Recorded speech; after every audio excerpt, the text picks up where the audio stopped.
Are you aware of any independent study analysis on whether buffered ETFs can serve as a tool for risk diversification, especially in high market valuation or environment? From my end, there's off the top of my head, I can't recite any, but check out Cliff Asness. He's really on this a lot, and he's done a lot of work on that.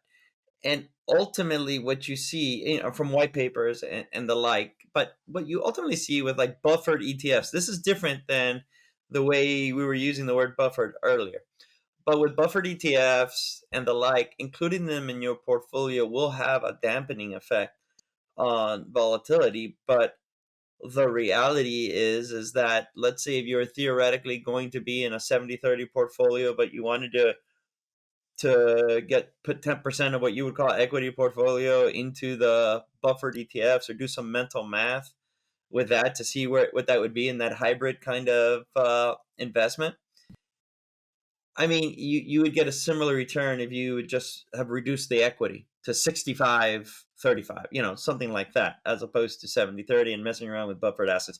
You kind of see that ultimately, that it doesn't really do much. You can just get that same level of volatility dampening by reducing the equity of your portfolio.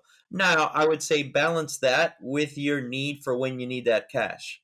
At that point, maybe the buffer could make sense. If your sequence of returns, not sequence of returns, but when the urgency of when you need that cash flow is major, well, then maybe you bite the bullet with a buffer. But I don't think from an investment standpoint, I haven't seen anything that says, hey, this provides you a better risk return than if you were just to commensurately lower your stock to bond allocation.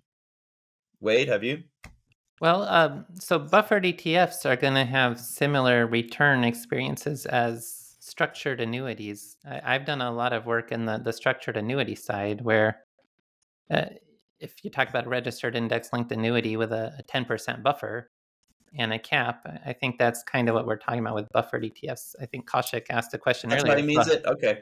100% buffered I ETF. meant the more like you get these hybrid kind of dampening ETFs? But go on. No. I think he means basically a buffered ETF is going to work either like a registered index-linked annuity with a buffer, and or if the buffered ETF has 100% buffer, that's equivalent to a fixed index annuity. And I have looked at, from the annuity side, incorporating those into models. And really, especially the 100% buffer version, which is equivalent to the fixed index annuity, that as a bond replacement can really do a lot for a portfolio in terms of, and well, buffered ETFs don't get tax deferral. The annuity does get tax deferral.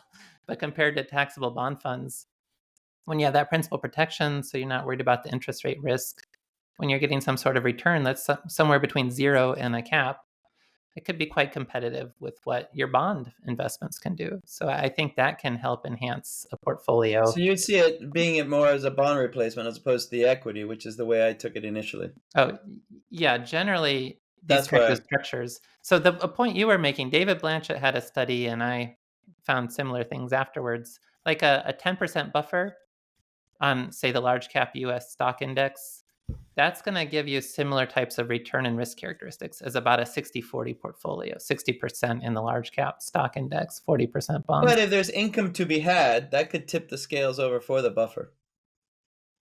If you're doing it for like now I'm thinking of the annuity piece of it, where you want to turn on the income component.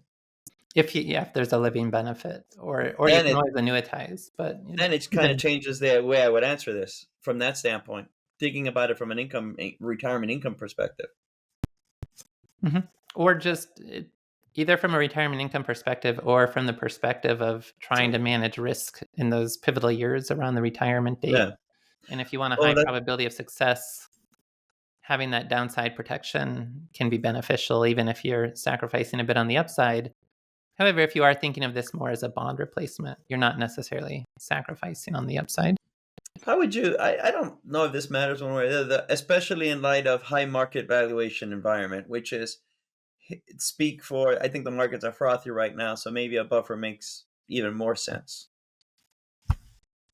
Yeah, we don't know what the markets will do. I've been nervous about the high market valuations for a number of years, but markets keep going up, and at the same time, though, if that's something that worries you, and it's certainly having a buffer could be a good alternative to just panicking and leaving the market and potentially missing out on future growth, because the buffer would still, if that helps give you the comfort needed to stay invested, because you have some of that downside risk cut off, and then that allows you to keep a reasonable portion of the upside growth if the markets do well, then it can certainly be worthwhile. And if you think of it more as a bond replacement, but that helps you feel more comfortable keeping stocks in your portfolio, then all the better as well.